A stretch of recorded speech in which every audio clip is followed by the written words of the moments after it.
సంవత్సరాల సుదీర్ఘ ఈ కళా సేవకి కేంద్ర ప్రభుత్వం గుర్తించి ఈ పద్మ విభూషణ్ అవార్డు ఇవ్వటం నిజంగా చాలా ఆనందంగా సంతోషంగా ఉంది. సో భారత ప్రభుత్వానికి దానికి వెనకుండి ఈ అవార్డు రావడానికి కారణభూతులైన ప్రతి ఒక్కరికి నా హృదయపూర్వక ధన్యవాదాలు తెలియజేస్తున్నాను. అండ్ ముఖ్యంగా ఈ అవార్డు రావటం వెనుకాల నా కృషి, నా కళాసేవ ఈ సమాజానికి ఎంతో కొత్త ఇతోధికంగా నేను చేసినటువంటి సేవలు ఇవన్నీ పక్కన పెడితే నన్ను గుండెలో పెట్టుకుని ఆదరించి ప్రేమించినటువంటి నా అభిమానులు అలాగే ప్రేక్షకులు నాకు ఎన్నో అవకాశాలు ఇచ్చి ఈ రోజున నన్ను నేను ఇలాగా తీర్చిదిద్దుకోవడానికి కారణభూతమైనటువంటి నా డైరెక్టర్స్కి, నా నిర్మాతలకి, నా ఇతర టెక్నీషియన్స్కి, ప్రతి ఒక్కరికి ఎవరైతే దోహదపడ్డారో ప్రతి ఒక్కరికి నేను ధన్యవాదాలు తెలియజేసుకుంటూ ఈ అవార్డ్ ఇదంతా వారిది, వారి సహకారం నేను ఈ ఎత్తుకు ఎదగడానికి కారణమైనటువంటి వారందరిదీ.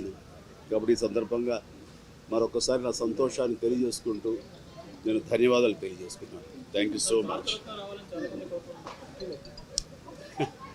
ఏ టైంకి ఏం రావాలో అది వస్తుంది తప్ప అది రావాలని ఆశ పెడితే వచ్చేది కాదు.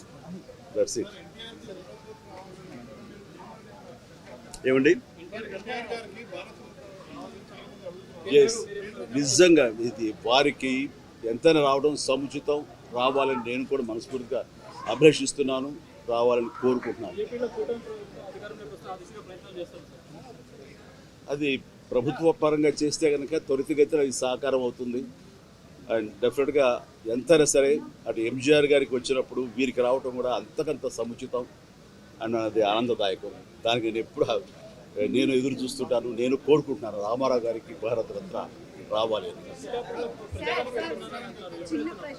ఏమా, నేను రాజకీయాలకు అతీతంగా ఉన్నాను అనుకోవచ్చు. తర్వాత పిఠాపురానికి నేను వెళ్ళటం లేదని అది ముందుంచేది. ఇది మీడియాలో మీరు ఎందుకో స్పెక్యులేట్ చేశారు, అది మీరు పెంచి పోషించారు దానికి సమాధానం చెప్పాల్సిన అవసరం నాకు లేదు. నేను వెళ్ళటలేదు. బాబు, మా కళ్యాణ్ బాబు దాన్ని రమ్మని ఎప్పుడూ కోరుకోలేదు. నా కంఫర్ట్ వదిలేస్తాడు. అండ్ తను బాగుండాలి, తన జీవితంలో అనుకున్నది కోరి సాధించాలన్న అభిలషిస్తాను. నేను నాకు ఆశీస్సులు అందజేస్తాను. దానికి నేను తనతో పాటు నేను ఉన్నాను అని చెప్పేందుకు మొన్న ఒక వీడియో బయట ఇచ్చాను. అండ్ ఖచ్చితంగా మా తమ్ముడి యొక్క అభివృద్ధిని, మా తమ్ముడు రాజకీయంగా ఎదగటానికి ఎప్పుడు మా కుటుంబ సభ్యులుగా మేము మనస్ఫూర్తిగా మనసావాచ కోరుకుంటాం.